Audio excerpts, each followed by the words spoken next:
Om.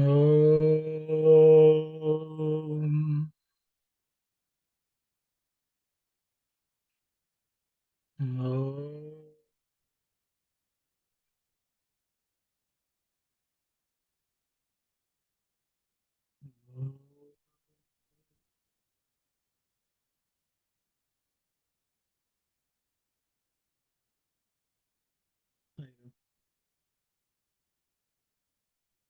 Just to recollect where we left off last week,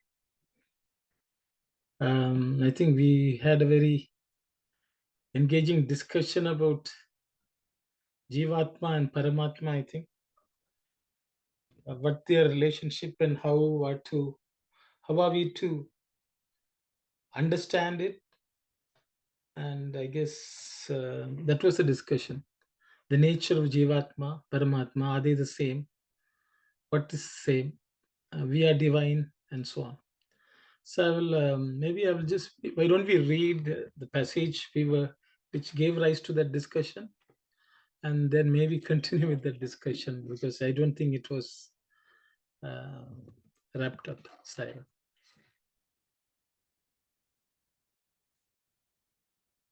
The mind loses balance if the slightest obstacle arises in the path it frames for itself. It is so fickle. Why, if the cup of coffee is not forthcoming in time, if you miss seeing 2 films in 1 week, if you could not squat before the radio both morning and in the evening for long hours, if many such trifles are denied or disturbed, you feel overshadowed by discontent. Santushti is a state of mind which is unaffected by the achievement or non-achievement of any wish, the happening or non-happening of any event. The mind must be undisturbed, without excitement or disappointment. Arjuna then asked, O Lord, you often mention Prakriti and Purusha. I am eager to know what exactly is Prakriti? What are its characteristics? What exactly is its nature? Krishna replied to this question in a simple, easily understandable manner. Arjuna, Prakriti has another name too. It is called Kshetra also. Prakriti means this prapancha, this composite of the 5 elements. There are 2 entities in this prapancha, or prakriti, or nature. One is inert, and the other is active, the jada and the chaitanya. That is to say, one is the seen, the other is the seer. The knower is the aham, the known is the idam, the I and the this. Prakriti, or nature, is the sum of attributes or characteristics. The gunas, tamas, rajas, and sattva, are the attributes of Prakriti. Nature is but the permutation and combination of these gunas. So also are the attributes of doer and enjoyer, katritva and bhoktritva. Thank you, sister. So I think the top point which we were trying to understand is, if the Paramatman is just a witness, it does not enjoy, he's not the doer, nor does he enjoy. But then Swami is talking about the seer in the seer or the knower, aham, is also seem to be indicated as someone who enjoys, and it does, has the attributes of kartritva and bhoktritva. And only on that point, I think we were discussing, if Paramatman is not the enjoyer, is the aham, the jivatma in the body, is set an enjoyer. And if that's an enjoyer, then how are they related? Are they the same, and so on? I think that was the discussion. if I remember correctly. So I will stop here if anyone would like to continue from where we left off. Yes, Brother Vimalesan. Sairam, no, at this point, I would like to be more. No, if you or anyone can a little bit more throw some more light. No, what I would like to know is no, is I think last time you said mind and even buddhi are inert. Is that correct? Yes, brother. They are inert. So Atma or Paramatma or doesn't. It's only witness. It doesn't. It's not doer or enjoyer. So last time you said Jivatma is the doer and the enjoyer. But two things I would like to be clarify. One is no on a maybe on a superficial level or practical level, as you pointed out last time, people think mind is the one which suffer or enjoys because when mind is not there in deep sleep or in coma or in a fainted situation, that person doesn't, there's no experience. So people think, and it's pretty uh, uh, on a worldly level or share level, people know that mind. If no mind, then there's. But as you said, mind is only inert. So mind seems to enjoy, experience through the power of Atma. That's what we understand. So the Jivatma is the enjoy. Jivatma is I assume, and I think it's obvious that Swami and in Bhagavad Gita, Geetha Vahini, all we are talking about in the base of Advaita philosophy. So Jivatma is only a, how do you say, it's a shadow or something like that. So only the Paramatma exists. Jivatma doesn't have uh, it's a true existence, like even like Prakriti, or even Jivatma doesn't have true existence because only Paramatma is the one exists, has a permanent existence as past, present, future, or all the time. So we say Jivatma is an enjoyer or experiencer. So uh, how is that? Uh, so it's how do you explain that? So from the Atma or Paramatma gives the power to this shadow existence of Jiva Atma to even the experience and whether it's pleasure or pain, even the experience also is illusion, like the universe, Pravanja. Should we take it that way? So these are my questions. If you can throw some Okay. light. Thank you very much, brother. Thank you. So just to paraphrase the question, so brother is asking, if basically the same thing, if Paramatma is witness, how is Jivatma be the experiencer? But without the mind, the Jivatma is not experiencing anything. So what is the relationship between the Jivatma and the Paramatma? In a nutshell, I think it's that what brother is interested in knowing. We can discuss and maybe brother can come back. Kalyani, you can. Yeah. So in our from our we last week's discussion, we had said that the Jivatma was the doer. Is that correct? Right. Yes, there has to be a doer, there has to be a knower. So Jivatma is that's what was the discussion. Because the mind by itself cannot do anything. The body by itself cannot do anything without the presence of the Jivatma. Because that's the Chaitanya Shakti which activates both the mind as well as the body. So because of that, there is a doership on the Jivatma's perspective. Because that's why Jivatma, because it thinks it's a doer, it also suffers the consequences. Once you do have kartrutva, you will have bhoktrutva. So the Jivatma, whether we like it or, because the reality is, the Jivatma is the one which is going on to the next body and mind in the next birth. The mind which existed today is not the same mind in our next birth.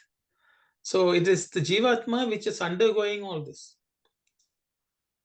So if it is, I think another point which Brother Vimalesan asked was, if this is a shadow, then how can it engage in action?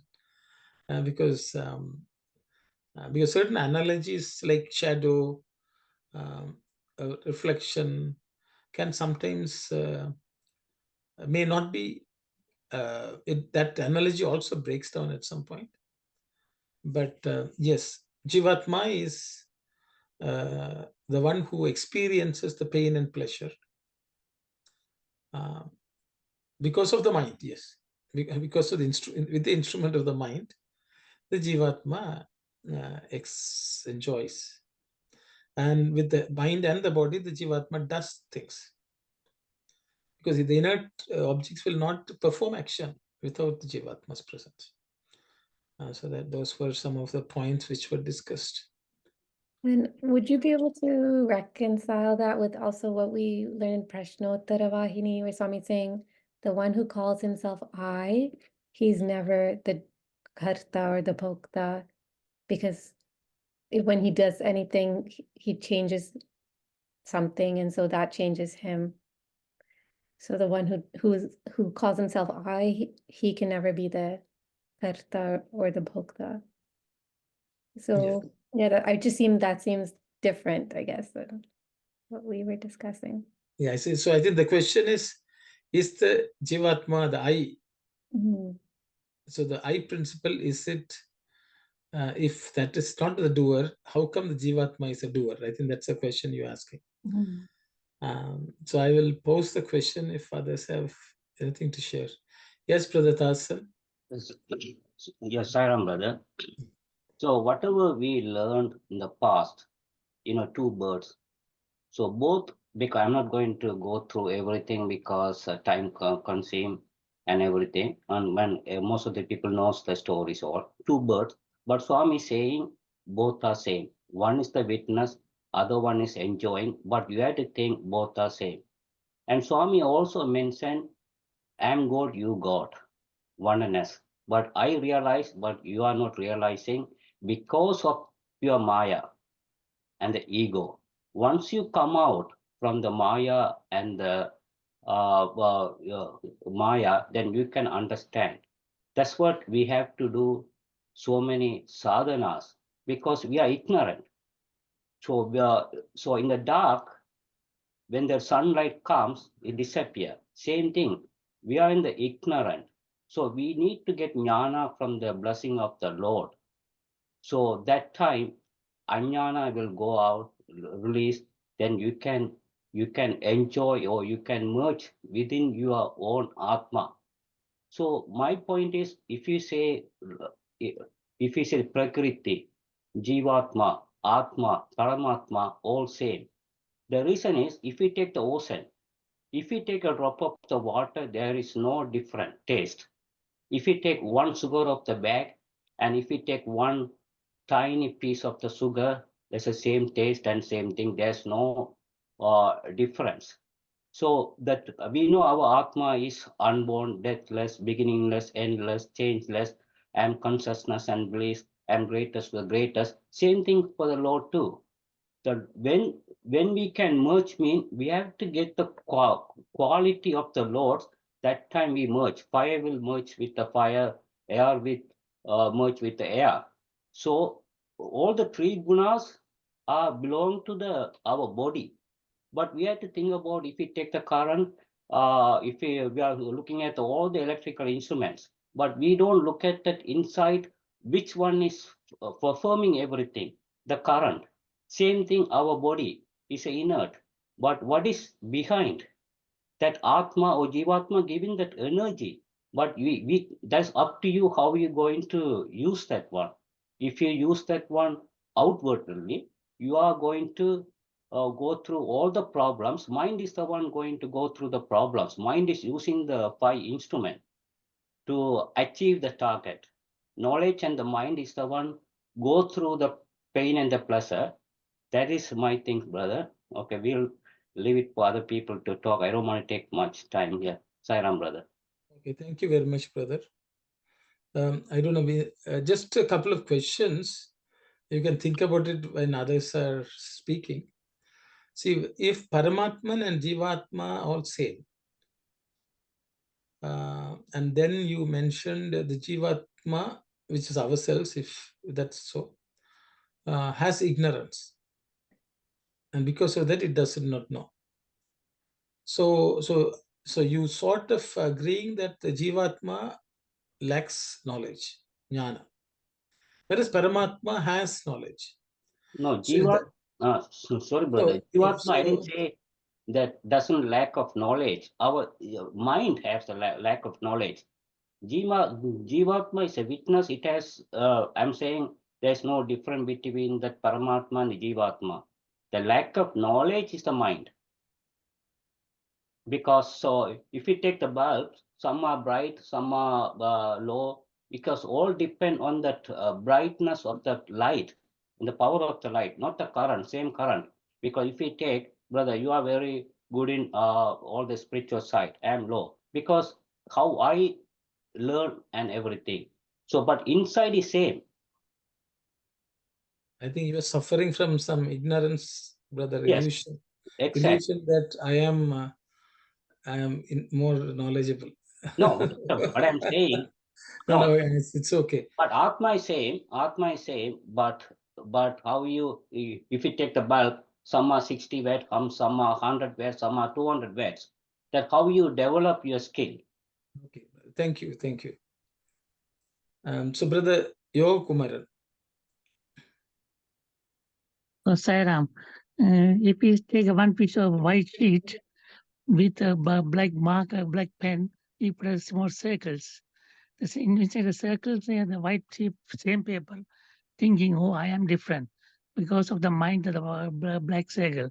If you color all the circle are different colors, and the other circle will say, oh, which color belong to me, and I will check the yellow circle, it does a yellow color circle kind of thing, and the same variety. So the mind is developing a different, but it's not different. It's still the same white paper. It's appeared online. I think so. That is Saira. Sairam, brother, thank you. Yes, Narmada. Saramana, I hope I asked my question correctly. I phrased it correctly, I hope. The question is this, I understand Atma is like the ocean, and similar to what I said, Jivatma is the drop of the ocean, right? So Atma, my question is this, if Atma is the witness, and if Jivatma is the drop of the ocean, which has all the essence and characteristic of the ocean, because it's from the ocean, right? The problem here is that we, the Jivatma or the mind, we don't realize we are part of Atma and we are the Atma. So if that is the case, if the ocean is the witness, how is it the drop of the ocean is the doer? This is where I'm having difficulty understanding. Like, so all this while I also thought Jivatma is all witness. It's just that we just didn't realize that we have the God within us or the Atma within us, which is Jivatma. So I hope I asked my question correctly. Makes Yes. sense if you could explain that. Yes, sister. Thank you. Thank you. Yes, Auntie Zakku, you have something to say. No, I have the understanding which I wanted to find out. As long as Jivatma is thinking with the body consciousness, then, and he is enjoying, Jivatma is enjoying, and he is also doing.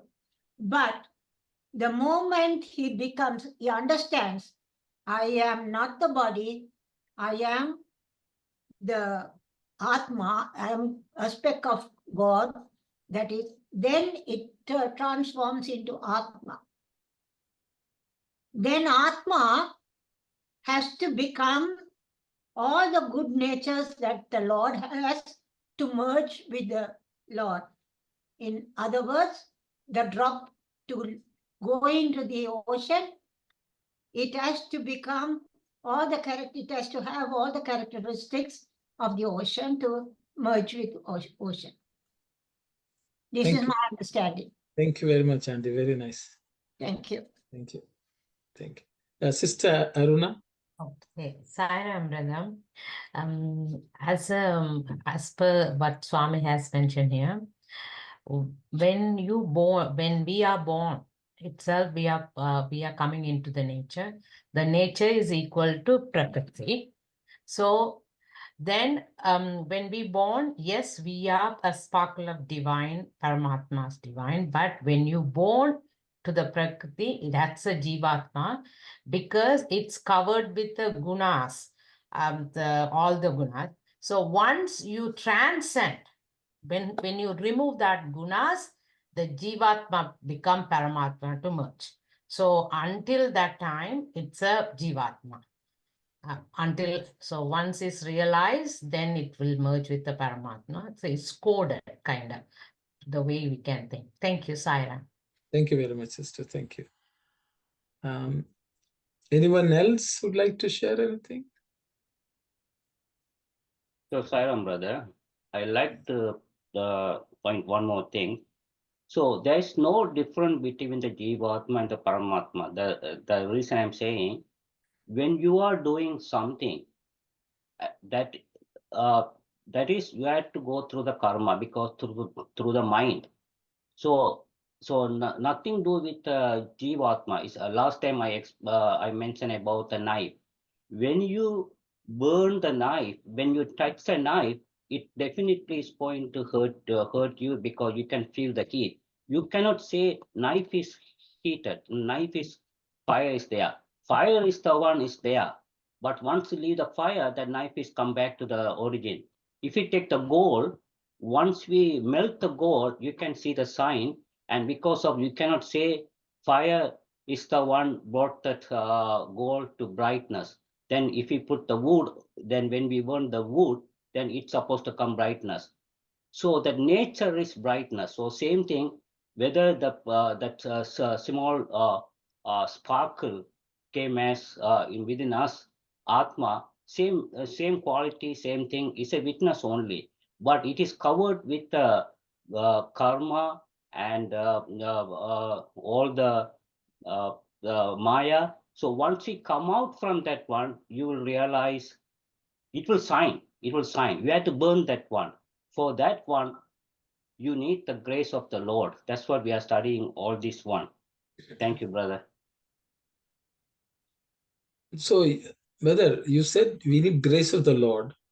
Yes. So, if the Atma is God, then if Jivatma is the same as Atma, Yeah, do we need our own grace? Yeah, because the reason is our part is like a mango. You know, the last time we studied about the mango, if we know that particular brand name mango is in the market, but your mind is the one, your impulses will tell you, I wanted to taste the mango. Then you are going to the store, then you are bringing the mango and you are cutting and you are eating. That time it merges on your body. Same thing. That same thing in this Atma too. It is covered. So that is your duty to remove the Maya. even the world, once you look at everything, is a Maya. We studied that one. Everything's Maya. Because it's subject to decay. What is remain absolute is the one is going to be permanent. Absolute is the Atma or Jivatma or other, all going to be one day is going to be expand or is going to be shrink. That is subject to nature.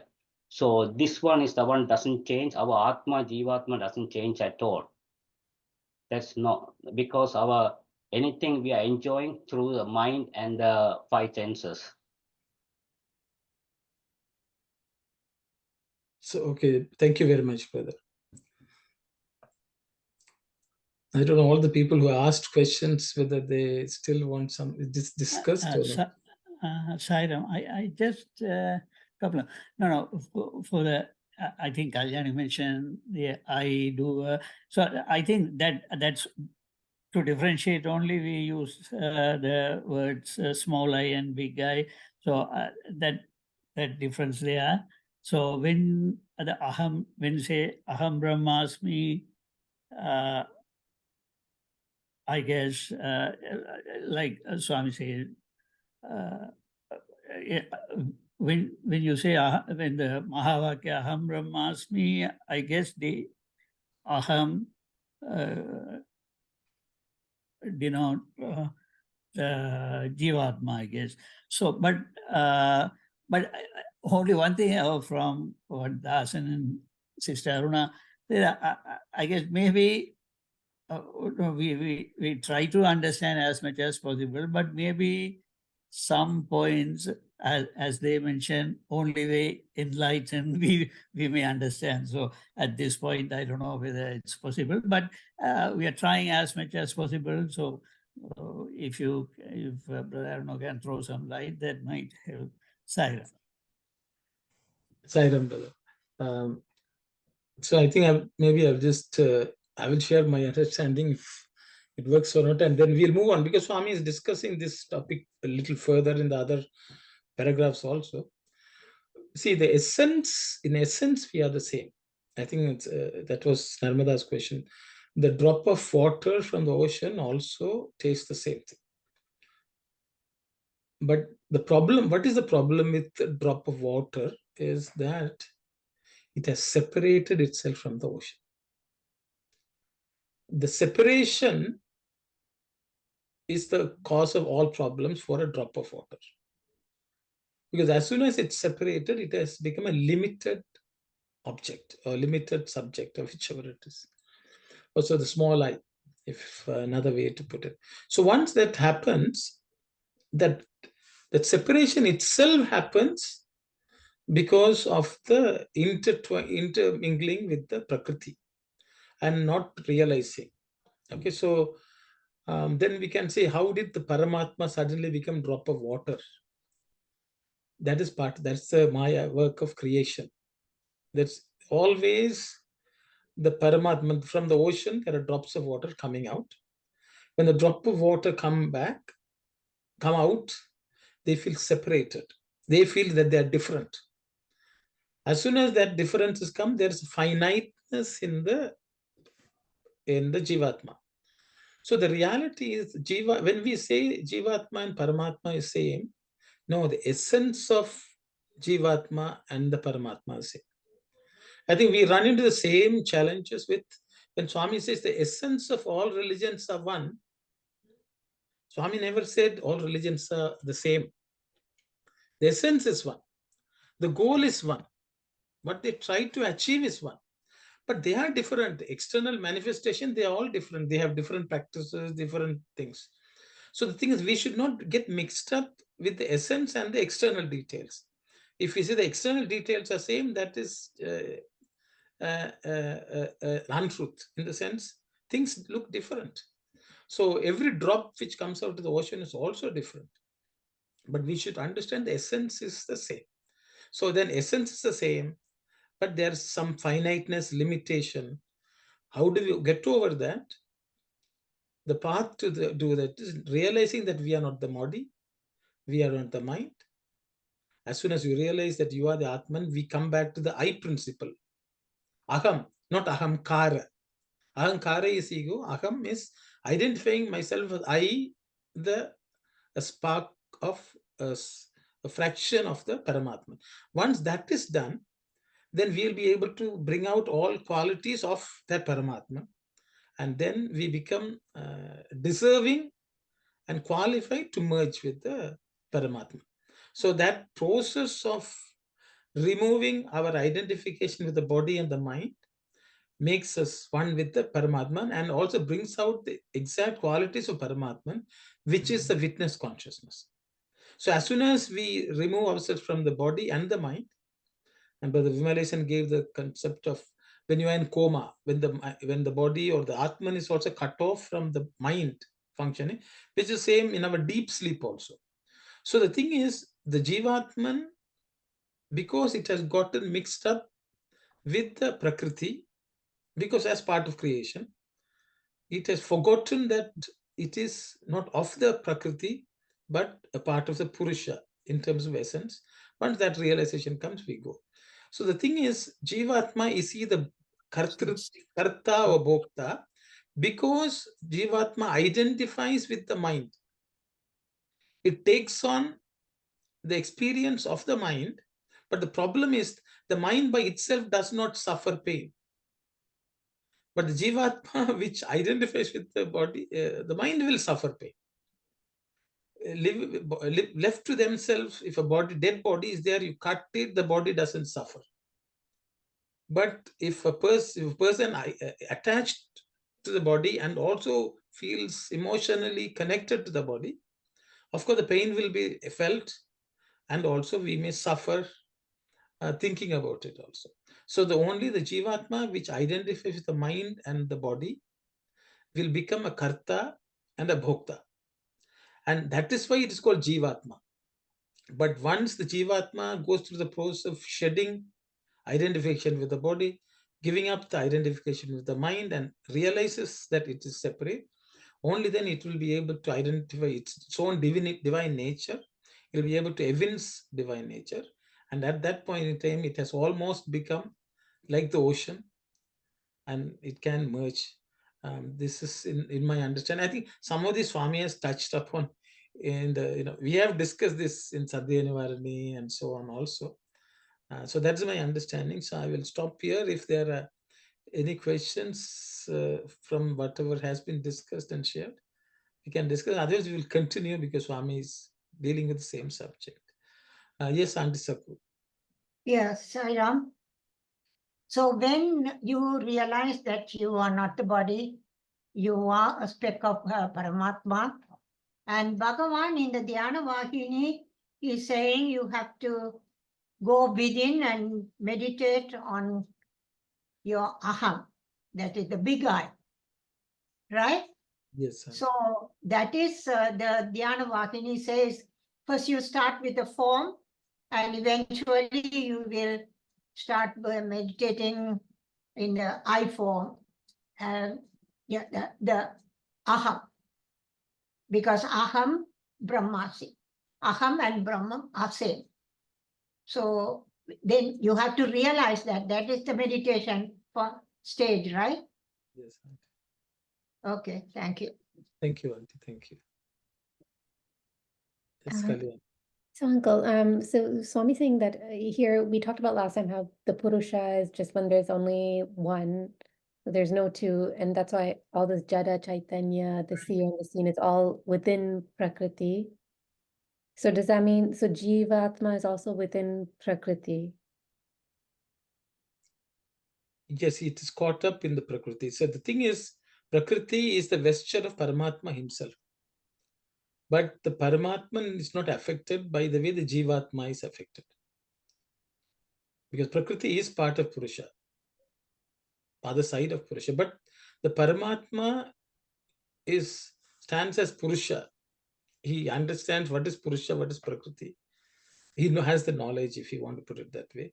But the Jivatma, even though it is Purusha, it has identified itself with Prakriti. Once that happens, that is the ignorance. It not only identification with the Prakriti, it has forgotten that it is Chaitanya and it's part of Purusha also. So it only deludes that it is Prakriti. It has forgotten that it is part of Purusha also. What's That is, pardon? What's confusing me is here Swami saying that the Chaitanya, the Aham is all part of Prakriti. The Chaitanya in the Jivatma perspective is Prakriti. Okay. Okay. It has become part of Prakriti, the Chaitanya. Sairam. Sairam Aunty. Prakriti is nothing but nature. Swami himself is saying.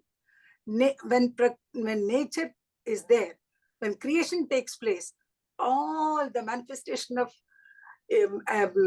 human beings, plants, trees, animals, mountains and rivers, everything is created. They're all part of Prakriti. So Jivatma is also created there. Human beings are also created. So even though Jivatma is a part of the Paramatma, it's in creation, he also comes into being. That's what I understand. Saira. Sairam Aunty. Sairam. Yes, Sister Aruna. Brother, it's a, when we were learning before, this Paramatma is witness, which is within us. That is the confusion to understand maybe the Jivatma. So in another way, we can say, within Jivatma, Paramatma is there. When Prakriti, that's what you are trying to say, the essence is there. So when it comes to like a drop of water, like a water come out of the drop of water come out of the ocean, like that, we had come into the Prakriti. Then Prakriti has the Jivatma. Inside the Jivatma, Paramatma is there.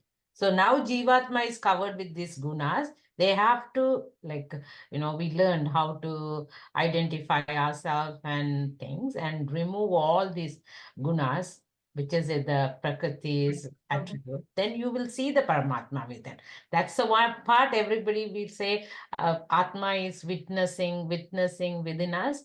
Yes, it is there, but now more than that, the Jivatma, in order to remove that, then to understand Paramatma. That's how I would say. Thank you, Siren. Thank you, sister. So, Sairam, brother, my sister said inside the Jivatma, Paramatma is there. You cannot put it, I think that is, way. No. It's the reverse. No, that is only one, only divine sparkle. So you cannot have Paramatma and Jivatma because you are looking at the duality. So you have to come out from the duality. Once you see everything's divinity, because even the Prakriti, what is based on the Prakriti is the energy is there. The energy is the Paramatma. Even within us, we are Prakriti. But inside, what is there? Paramatma is there. Jivatma is there. Thank you, Brother Saira. Aruna,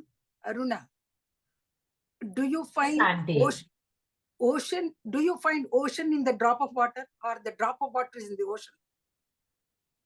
Do you find the ocean in the drop of small speck of water, or the essence is there? Essence is there. Essence is there, but actually, where did it come from? The speck from the ocean. And then ocean in that is there, but that is when you come to Prakriti, that is coded with this all the gunas. So if you transcend, if you take it out only, you will see the Paramatma to merge again. When the drop came out, the drop is covered with all the gunas. That's fine. Yeah. But what I mean is, instead of saying in Jivatma Paramatma exists, don't say that, it's reverse. In Paramatma Jivatma exists. Yeah. If Jivatma came from Paramatma. Yes, Jivatma came from Paramatma. When we were saying it's, yes, when we were saying it's a witness within us, Paramatma is witnessing, it doesn't do anything, it won't prompt anything. So that means in the Paramatma, now coded with the gunas, that is Jivatma kind of only, I am putting the phrase. So if you always, when you come to Prakriti, you carry the attributes. Already Swami has mentioned the attributes of the three gunas will come with it.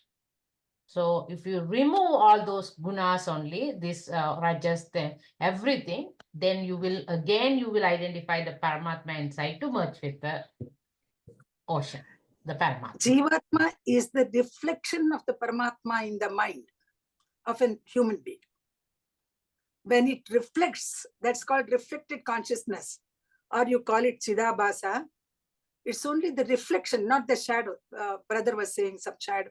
It's not shadow, it's the reflection. Reflection of Paramatma in the mind And becomes Jivatma. Auntie, one more thing. When you born in the Prakriti itself, Swami says, come as a nature, you will have all the gunas. So the ocean, once it's come That- out of Paramatma and coming to the Prakriti itself, it's covered now. It's covered. It's covered. Okay, thank you, Saira. Thank you.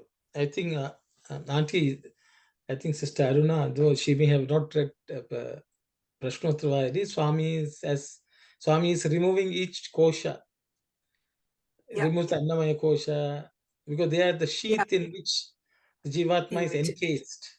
So I think that's that kind of thing, because you remove the Annamaya kosha, then you remove the Pranamaya kosha, you remove the Manamaya kosha, you remove all the 5 koshas, and what is left is the essence that it is pure. That's correct. That Aham principle is within within ourselves. I think that's what she's trying to communicate. But I think, yes, you said that concept, maybe the entire Paramatma is inside us. Yeah. No, inside Jivatma, Paramatma is said. She said, that's Yes, why I just. I know. No. The empty ocean is not in the. You can see the ocean. Also, I want to correct it before Sai Satis go. That as something as a rule, it's covered. In order to come inside, you have to remove all these things. Then you will realize the Paramatma to merge back to the Paramatma. Okay, thank you, Saira. And Sai Satish, yes. Sir, I thought maybe you should give that fish analogy in the ocean. That would complete the whole thing. It gives a good summary. You can do. No, you should tell Anna. It's better. So it gives the overall, the complete perception of the Jivatma and Paramatma and the witness, doer, everything. It covers all of it. So that will definitely help. Yeah, please. Thank you. So I think, in another statistical, I had mentioned this. See, if you take an ocean, in the ocean, there's a fish, a small fish which is born. And the fish may not understand that it is because of the ocean that it is born, because the reality is all its ancestors were all born within the ocean itself, coming together in some form. But this fish thinks, there is some water inside me, and there is water outside me. The water inside it is the ocean itself. Ocean water only is in the fish. And then even the fish may think, oh, as long as I am separate, the water inside me is not merged. Or it can think that it may be afraid of the bigger fish and so on. It may run away, afraid that and it will also look for food. But all this while, the fish thinks it is separate from the ocean. And it also thinks the water inside it is separate from the water outside it. Without realizing that every time it gulps water, it's gulping the ocean water only, is going inside and coming out. That also it doesn't realize. The water which from which it is born also is the ocean. And it is also drinking the ocean water. And it's living only with the ocean water. But it does not even identify with the ocean. But the day it realizes, oh, I am the ocean. I am part of the ocean. I am in the ocean. In me, outside me, behind me, before me, everything is ocean. Once it comes to that realization, that small fish will not be worried about another big fish eating it. It will not run from someone. Okay? Because it will be very carefree and it will live peacefully. Because it knows it cannot go outside the ocean. It will live, is born and die also there. But ultimately, our life is also like that. we don't see the divinity outside us, and we don't see the divinity inside us.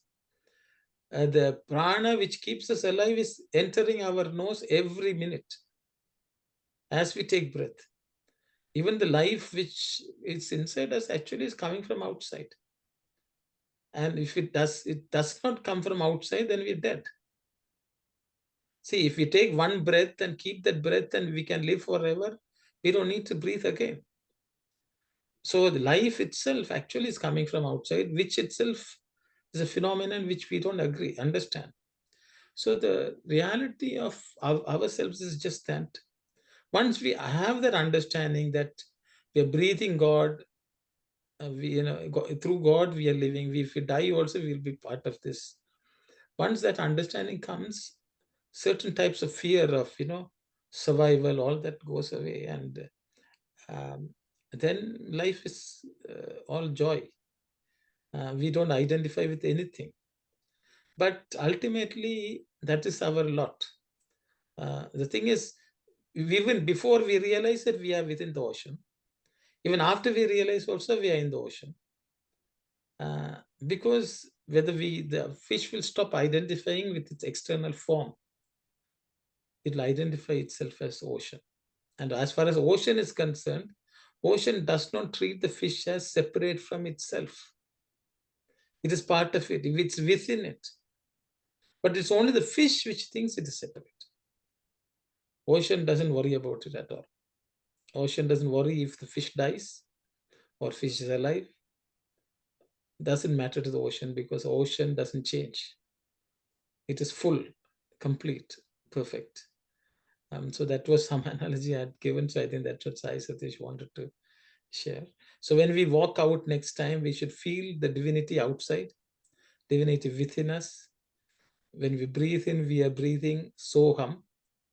That's the Soham meditation. Swami says every breath, understand that he, Saha, is becoming Aham. That is continuous Soham meditation. If we can do that meditation and contemplate on that, all fear will vanish, all worry will vanish. We should be in a state of contentment. Satatam yogina.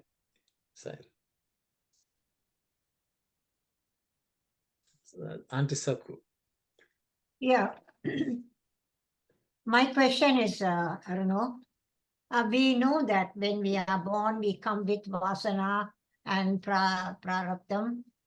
And that also comes with all this, including all the three gunas and everything.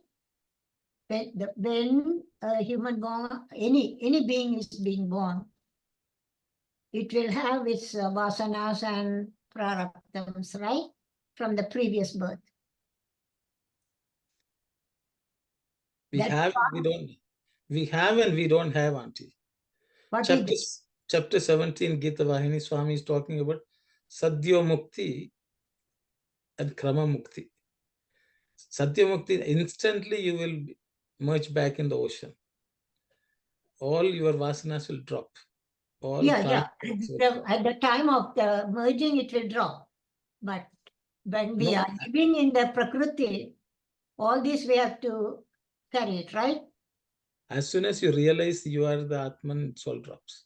Okay, thank you. Good. Cleared. It's an instant at that point in time. But if that instant is not coming, then Krishna says, if that you are not capable, then you do this. If you're not capable, this is best for you. If you're not capable. So he has given, it's in the Swami's think, Dhyanam, Swami in one place, Dhyanam is, Swami says, it's like a flight. If you want to make a journey, if you go take the path of jnana, it is immediate. You go very fast, like climbing a plane, taking a flight. If not, maybe you can take a train. Swami says that is Bhakti Marga. If you can't afford that also, maybe you have to start walking, or you have to go by a bullock cart. He says it's Karma Marga. One day everyone will reach. What about boat? What about boat? Walk? Boat, B-O-A-T. Boat also is like train, I think. That may be a little further, motorized. All motorized is little less, but they are traveling on some ground. So gravity will act. So that is considered Bhakti Marga.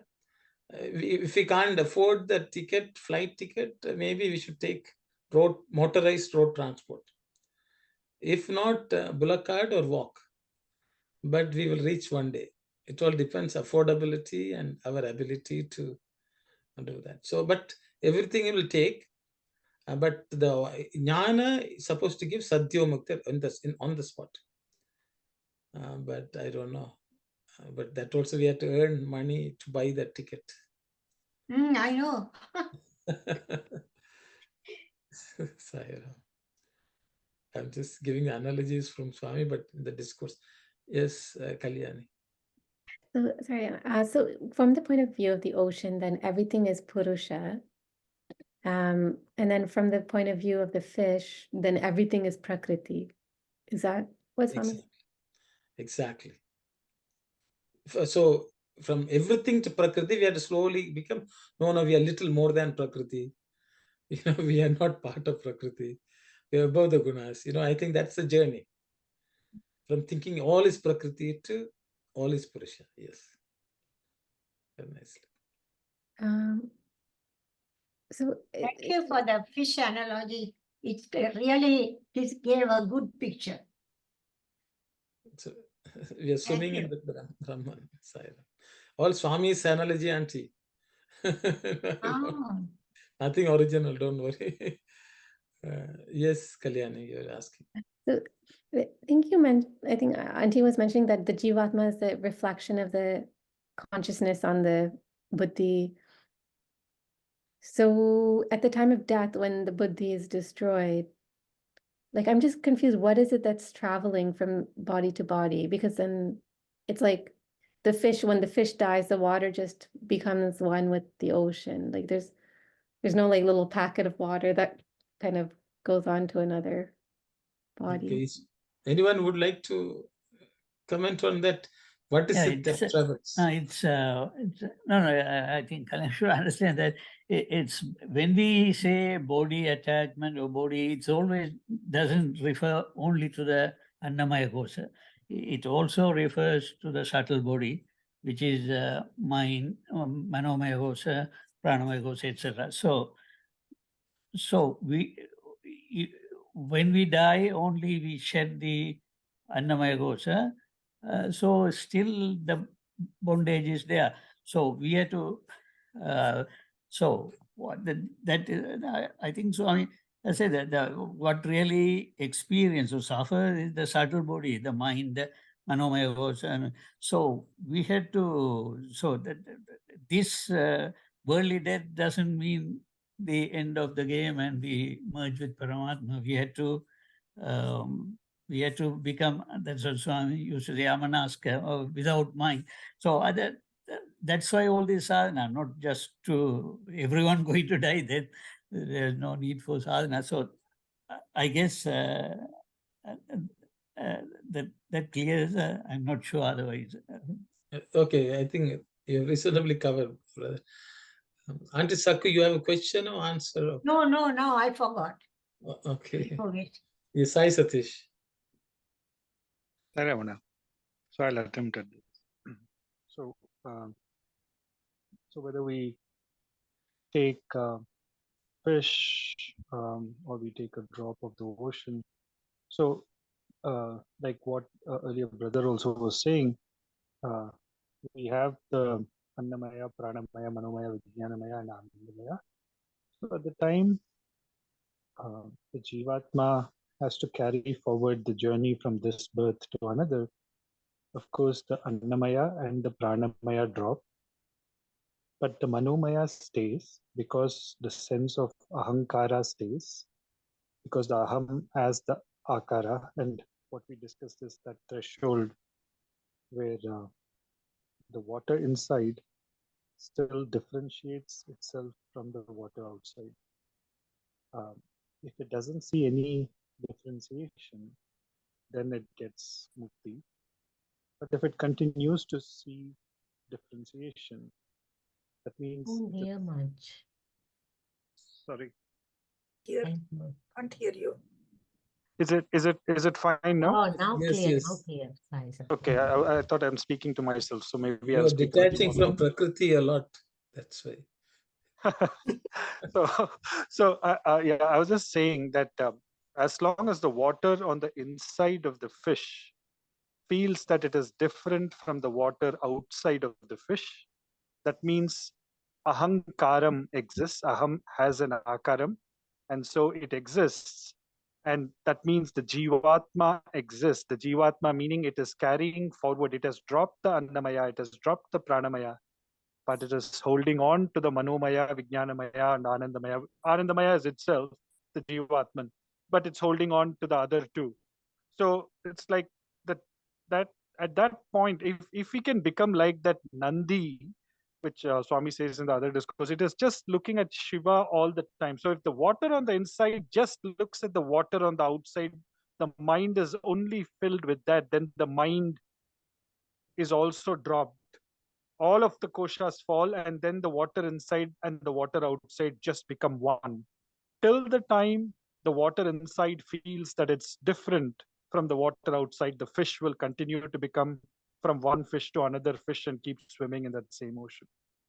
So I hope, yeah, because though we feel it's a reflection, the reflection is nothing but the identification. It's like the Nandi can look at Lord Shiva and lose itself, becoming one with Shiva, or it can turn and face on the external world, in which case it gets lost and becomes, I would say, more of the Jivatma, because it's beginning to now enjoy, whether it is sorrow or, yeah, ups and downs, whatever it is. If it turns the other side, then it becomes one with Shiva. Then no longer the Jivatma exists; it just becomes the Paramatma. So it's about what Anna was telling earlier.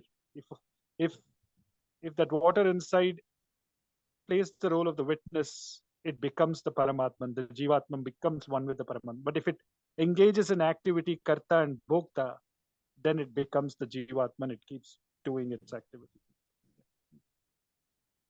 Thank you, Sai Satya. So just to elaborate, Kalyani, I think in another Vahini Swami says, the jnata and the vasanas, which is the residue of the mind, travel from one physical body to another physical body. And so the mind, the subtle body, actually goes in a seed form to the next Annamaya Kosha, and there it again blossoms. So it's that the seed has to be roasted. As Swami said, the vasana is roasted, and then there is no more entry into Annamaya. So But the manas and the buddhi both become part of that seed? Yes. So they, manas and buddhi, sort of, they become externally focused as part of antakara. Whereas jnata and the chittama inside, which actually are the raw material on which mind and buddhi work. But the reality is, they also come in, they blossom only within an annamaya. But otherwise, when transcorporeal, when you move from one body to a body, they collapse. They collapse, and only the vasanas travel in seed form with the jnata. I think that's covered in another, that Swami calls is the causal body. Because some of the andakarana falls into the subtle body. Some of the andakaranas fall partly into the causal body, and they travel. I think that's covered in, I don't know which one it is. One of the, I think Prashnottara maybe. Anobuddhi, Ahankara, Chitta, out of that, I think that Manas with all these impressions of the past life, it travels. Atma, Buddhi, Manas. These are the three things which go as subtle body out of the physical body. That's what has been described. Thank So you. the jnata in that case is the jiva. Jnata is nothing but jiva. You can call it as jnata is Atma. Isn't it, Arun? Yes, Auntie Atma. Jnata is the Atman. Paramatman? No, it's a Jivatma. Jivatma. Atman. So the I mean, jiva. Jivatma. Yeah, sorry. So we are not referring to the witness consciousness. No, we are not referring to that. We are individual Atma, which is present in us. Individuation. Yes. So You that can- Jivatma is like a little packet of water that says considers itself separate, or like Yes. it removes, it goes away. Until the packet is punctured, it's a packet. Yes, Vedasan. Sai Ram, brother. Yes. So brother. if we take the Atma, our Atma, is it that is covered with the ego, karma, and the Maya? So when our death comes, whatever you think, that last minute you're going to be like that. If you think about the money, you're going to born as a cockroach inside the money box. So, but if you think about the Lord, you're going to merge with Him. That's what we are doing, practicing and everything. So all the problems, if I put in a nutshell, desire and attachment. And when the death comes, if you have desire and the attachment, you have to your atma is going to travel with your mind and the impulses. That your duty is to release the atma to merge with that big Paramatma. Otherwise, it's going to take the cycle of birth. Thank you, brother Saira. Thank you, brother. Thank you. Brother, you run the risk of people are going to ask, if I think of this, what will I become? Think of this. Because you said money and cockroach, so people are worried. But it's okay. Thank you. Yes, Sister Aruna. Brother, when just for the Paramatma thing, when we say we are Paramatma, we wouldn't have come to Prakriti. So that's how you have to see that, right? If you come to Prakriti, that's mean you have come into the Maya. It's with the other thing. So if you simply think we born mean we are born into the nature, we born into the Maya, we born in. So we have to work out again to get to the Paramatma. Thank you. Yeah. So just a small addition, sister. Because Swami has covered as what I call Divyams, Sambhutas, Avataras, they are all, they also take Prakriti form, but they come with knowledge. They are, packets of water which doesn't think that the packet of water is different from the ocean. So there are such, that is also another phenomenon in this world where people can come with certain intention, with the full knowledge of identification with the Paramatma. That is called Jiva Muktas, right? The They Jiva are, Muktas, yeah, yes. they are equal to Paramatma. So Yes, we are Jivatmas, Jiva Muktas are ready to merge. Exactly. Thank you. Already Sir. they have given muktas. Yeah. Yes, Sai Satyesh. Naravana, I thought I'll just, on a lighter note, you mentioned that if you take the Jnana Marga, it is flight, and then Bhakti Marga, train, and then Karma Marga, we are going by walk or something, right? I think that is why it is called cycle of birth and death. Everybody goes by cycle, I think. So I'm just putting that in perspective. Cycle of birth and death. We are all traveling. We are all cycling.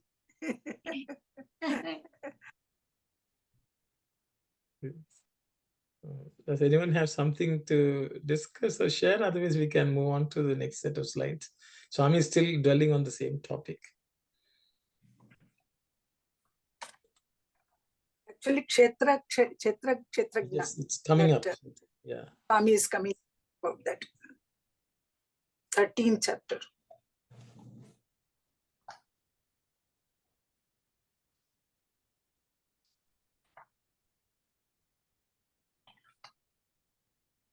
Next slide. Arjuna wished to continue his questions. So Krishna said, "My dear brother-in-law, you are eager to question again?" Seizing the chance, Arjuna put in his query. "Krishna, you have explained the Prakriti Tattva or nature principle. Now I wish very much to know what is meant by Purusha. What are the characteristics? What is its nature? Arjuna, Krishna said, whether you call it Purusha or Kshetrajna or Jnaya, it is the same. Kshetrajna is the knower of the kshetra or field. Jnaya is that which is known. Purusha is the jiva and Prakriti is the deha or the body. The embodied is the Purusha, the person who knows the body. The deha or body has also a number of names, each having a significant meaning. It is a sharira because it wastes away. Deha because it is liable to be burnt. The jiva is that which activates the body and becomes aware of its limitations. Arjuna was pestered by doubt at this answer, and so he started another series of questions. Krishna, how did this wasting and destructible body come to be called kshetra or field? Arjuna was indeed a clever listener. Krishna answered him with a great deal of patience. Krishna replied, "It is through this body that merit can be acquired by engaging in various beneficent activities. The body is the vehicle for earning jnana, or the universal vision. It is the body that leads you on to liberation itself. It is a repository of such great achievements, and so it is called kshetra. Kshetra means an armor, for it protects and guards the jivi from harm. Another meaning is field, a meaning that is full of significance. Whatever seeds are sown or saplings planted in the field, the harvest depends on their nature and quality. The body is the field. The jivi is the kshetra palaka, the protector of the field, and the crop. Sowing the seeds of meritorious deeds, one reaps joy and happiness. Sowing the seeds of sin, one reaps the harvest of grief and worry. Sowing the seeds of jnana, one garners the harvest of moksha, or liberation from the bondage of birth and death. Thank you, Kalyani. Maybe Auntie, we will read the Telugu. Okay, sure. కర్తృత్వ భోక్తృత్వ ధర్మములు ప్రకృతికి సంబంధించినవే అని తెలిపిన కృష్ణ పరమాత్మతో అర్జునుడు తిరిగి ఏమో అడుగుపోచున్నాడు. So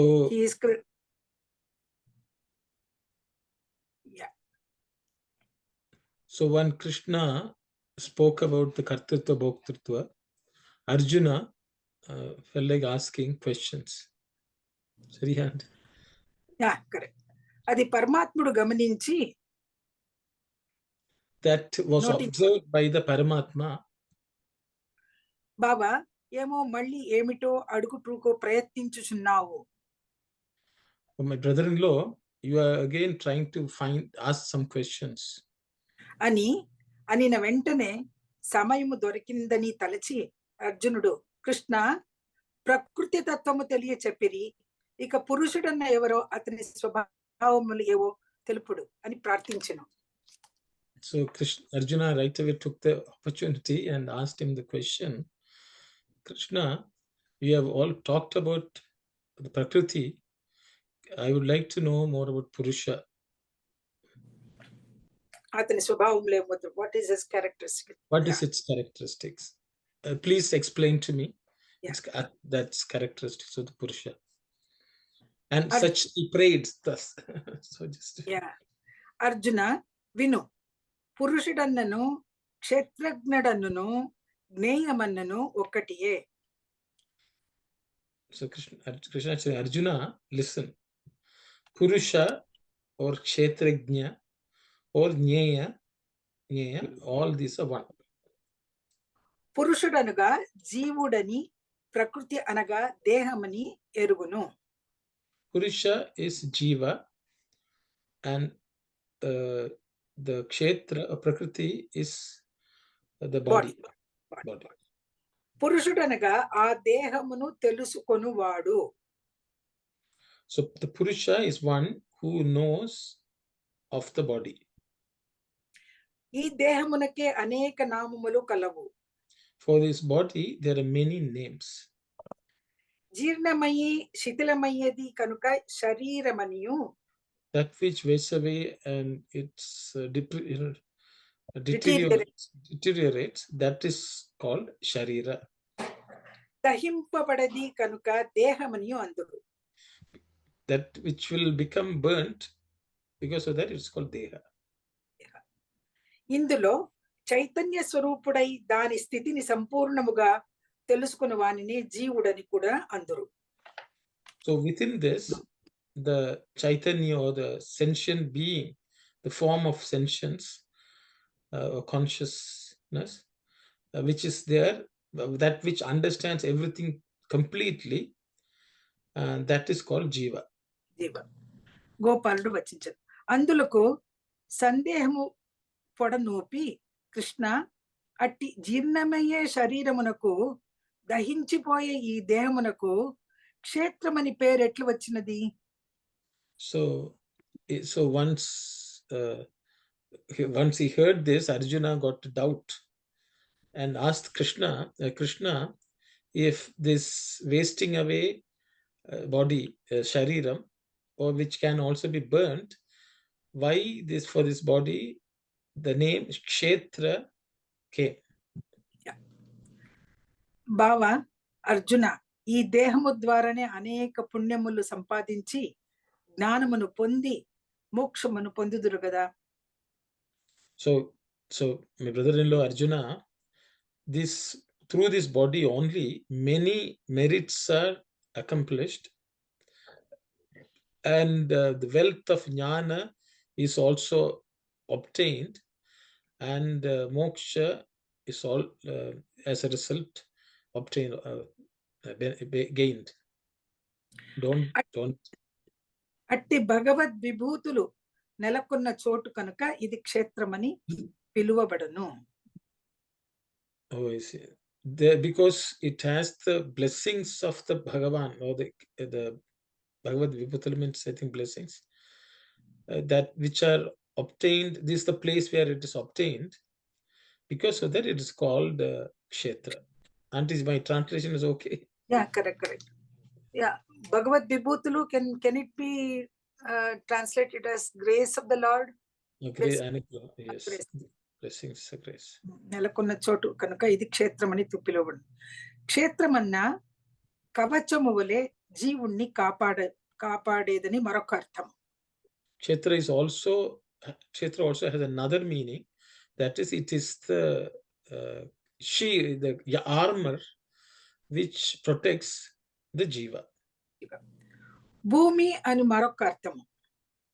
It also has another meaning, that it's the earth, field. పొలమనుటకును ఒక ఆధారం ఉన్నది. So to call it field,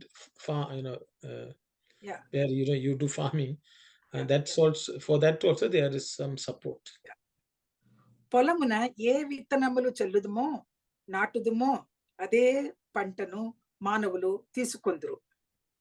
In a field where we grow plants, so whatever we plant there, or whatever seeds which we sow, we will get the fruits of that. Same. మానవులు తీసుకొందురు కొనుకొందురు. Yeah, they take away, and కోసుకొందురు, I don't know what's that.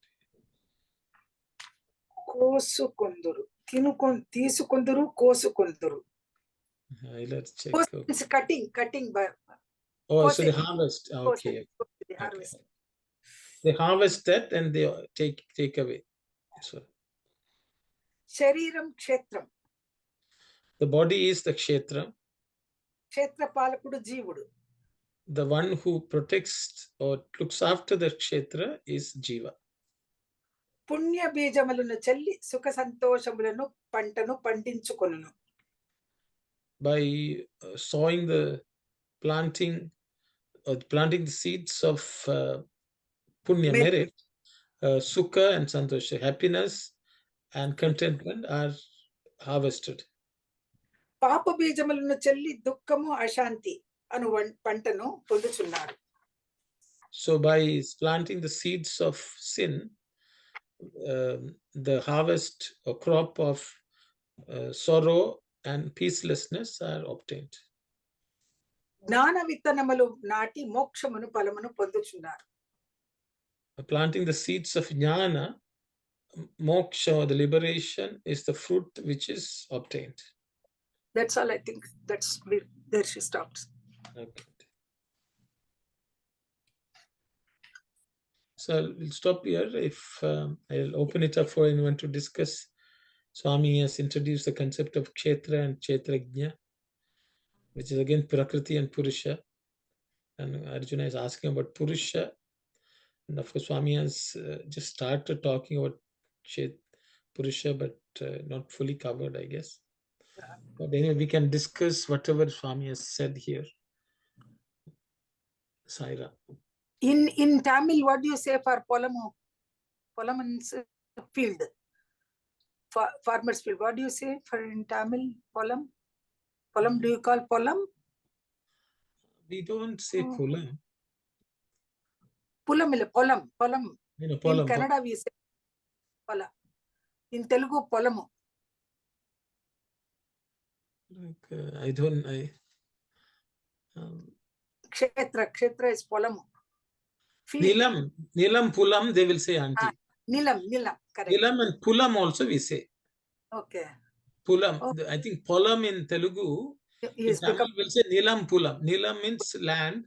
Pulam means where you do farming. Grow. Yeah. Nilam, nelangal, pulangal, they will say. Same polam. Polamu has become pulam in Tamil. Pulam. Nilam pulam. In Kannada also hola we say. Hola, because pa becomes ha in Kannada. In Kannada. Hola. Yes. So pulam is the Tamil word. Yeah, okay. But very rarely used, I think, nowadays. I don't know whether we are mixing English words, while we are talking. Yes. Is Nyaya? Yes. Okay. Does Nyaya mean, what is Nyaya? Is it like that which knows or that which? Yeah, Nyaya is correct. Nyaya. That which knows or? One who knows. What is Jnata? Because we just talked about Jnata. Yeah, I think a good question, Kalyani. Knowledge.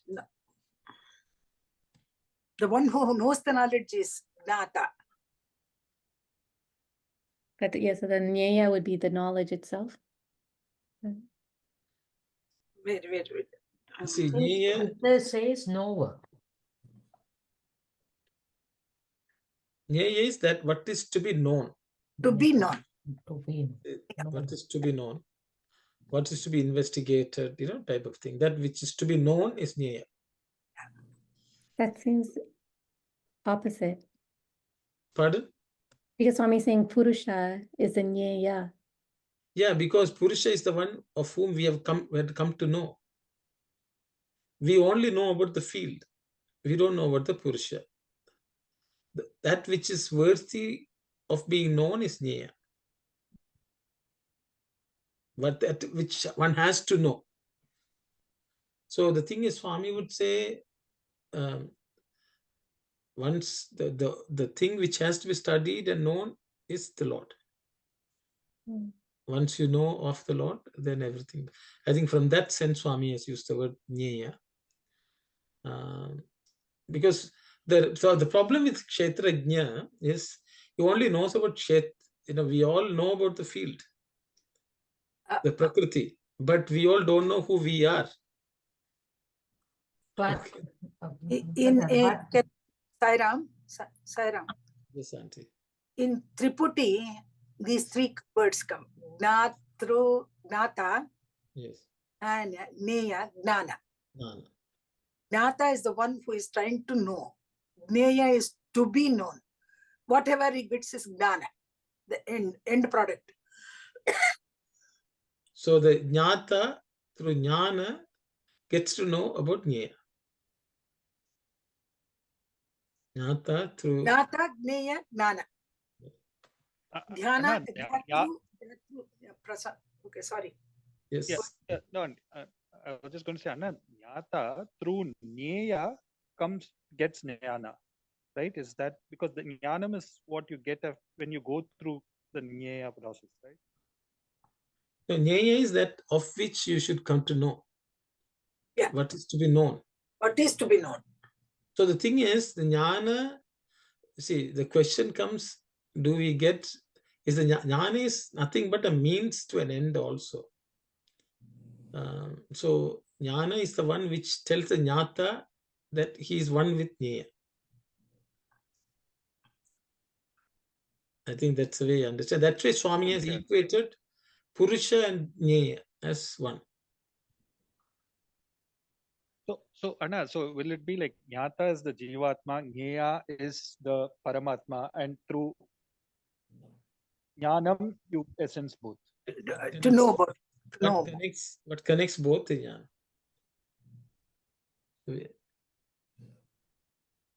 Okay, Sai Satish? Yes, Anna, thank you. Thank you. I think that's the sense Swami has used. Yeah. Brother, Yes, Jnana sister. and Purusha is equal. Same. Yeah, same. No, right? So that Purusha, that's a Shestra Jnana, know the Shestra because it's within, right? It's within the Purusha. So he knows the Shestra. Okay. Then that is when the Purusha is the Jiva and Prakriti, then when it comes to Jiva and Prakriti is a Deka and body. Within the Purusha only, the Prakriti is there already, right? Until we know that we are part of it, only we are Jivatma. So we are within, like an ocean, that fish in the ocean, right? Like that, okay? That's how I am understanding it. Thank you, Sai.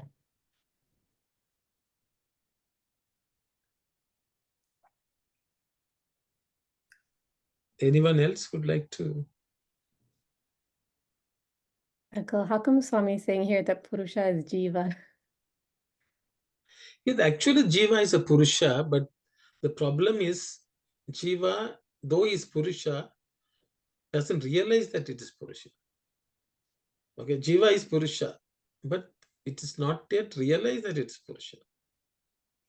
So, yeah, here Purusha is individualized Jiva. Individualized Jiva is Purusha. Here. Prakriti, the Jiva, Prakriti is within the Purusha.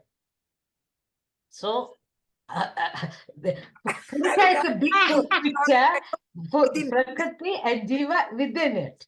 So, 3, 4. Nothing in or out. Aruna, please. Then only we know where we are. Don't use that in. Then only we know where we are. You know how. See, sister, see, when there's that one principle is there, you know, the Ekam.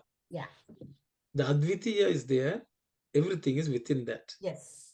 But in the creation process, there is two parallel, half. Shiva and Shakti. Okay, the Purusha and Prakriti, they are partners. They're twins. They are left and right, not inside, outside. Brother, Purusha only, Prakriti is not within the Purusha then? It is, right? Purusha and Prakriti together are one. Together are one. But we always learned in Dharma Vahini, 3/4 is the Prakriti, Purusha side. Not Prakriti. The Prakriti is one. We come to know everything in the nature is 1/3, 1/4. What we see in this world is 1/4. Yes. What we see in this world is 1/4. Yeah. 1/4, yes. Even So Prakriti, that is Maya, that is Prakriti. So it is part of it, but Purusha can be a knower of Prakriti, but Prakriti has to realize to know the Purusha. That's what I'm thinking. Thank you, Sarah. Okay, thank you, sister. Brother Tasan will explain. Yes, Brother Tasan. The Sairam brother. So Yes. what you see in the Prakriti, we talked about is a Maya, but people don't understand what is behind that one is the Purusa. So Purusa is the one keeping that all the Prakriti. So Purusa and Jivatma is same. Only the mind and your intellect is not understanding. Thank you, brother. So I think one point which I just wanted to make, we sometimes are equating Prakriti and Maya in one shot. Maya is the superimposition which we place on Prakriti. Prakriti by itself is eternal. Okay, but the problem is we don't see the Prakriti as it is.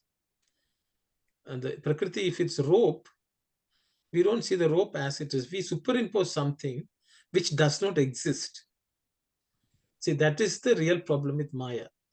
So the Prakriti exists. You can look at the Prakriti without Maya as it is. But then such people will see Prakriti also as divine. Of course. They will not superimpose something. See, the superimposition is a problem for all of us.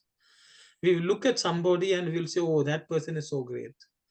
Or we will look at somebody and say that person is not so good. But that is actually our mind projecting our view on that person. And then what happens usually in this world, we superimpose on somebody our own created imagination. And then we find that person is not matching that. Then we fight with that person and say, you were like this. No, it is our own imagination. That person is like this. But that person will say, no, I was the same. So the problem is in the world, we always superimpose something which does not exist. That is Maya. Maya is Ya Ma, Sa Maya. Which is not. Ya, which is not. Ya Ma, Sa Maya. That is Maya. So the thing is, Maya is a play. That is the reflection of whatever, Abhasa, whatever. So, but the Prakriti exists in this world, it will eternally exist. It is a manifestation of Purusha himself, the half of Purusha. So I think we should, so that though the Prakriti is also called Mahamaya, because it's called Mahamaya because not from a negative sense, because it creates all these manifold things which seems to delude us. That's why Mahamaya is called. But she's doing her job. But we should know we should penetrate through her and really understand, and we will only experience Purusha even in the Mahamaya Prakriti. So I just wanted that to be, so again, Swami has spoken about it. So Prakriti is not Maya. Swami has not used the word Maya here. He has used the word Prakriti in its natural form. So I thought I would just point that out. Sairam. Okay. Yes, Brother Sai Satish. I was just going to say that we have the Purusha as the ocean, and then Prakriti just wraps a portion of that Purusha, which makes it into the fish, right? So that is where the Jivatma Gets the water diluted. inside. Yes, the water inside, which is the Purusha, gets diluted as the fish. So it is the same Purusha outside and the Purusha inside, and Prakriti as a wrap.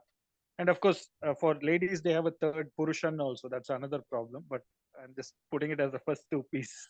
Yeah, I think it's a good discussion. I think we will discuss next week because 4:31. Okay. So I don't want to delay too much. Brother Dasan still would like to. Brother Dasan, you just raised your hand. next week. Next week. I'm sorry, brother. That's the old one. Okay, thank you, brother. Sai Ram. We'll close with Samastaloka and then we'll continue with our discussion next week. Thanks, everyone. Anyway, happy Makar Sankranti. Happy Pongal. Thank you, brother. Thank you. Happy. Pongal, happy Makara Sankranti. Happy Pongal. Thank you. So Sai, thank you. let our journey northwards begin, Sai Ram. Sairam, brother, before closing, can I make a short announcement here, please? Sairam, everyone. As you're aware, we have planned for a pilgrimage that is from December 19th to January 1st, 2025. The pre-registrations are open, and forms has been shared with the centers and in the announcement, SSGC announcement. And there in the pre-registration form, there is an email. If you have any question, you can send it. We will get you an answer for those ones. So the registration ends on February 5th. This is a pre-registration for the planning purpose. So kindly register as soon as possible, please. Thank you, Sairam. Sairam, Sita, thank you. So we'll close with Samastaloka and Shanti. Sairam. Om Samastaloka Sukhino Bhavantu. Samastaloka Sukhino Bhavantu. Samastaloka Sukhino Bhavantu. Om Shanti, Shanti, Shanti. Sairam, everyone. Sai Ram. Sai Ram. Sairam.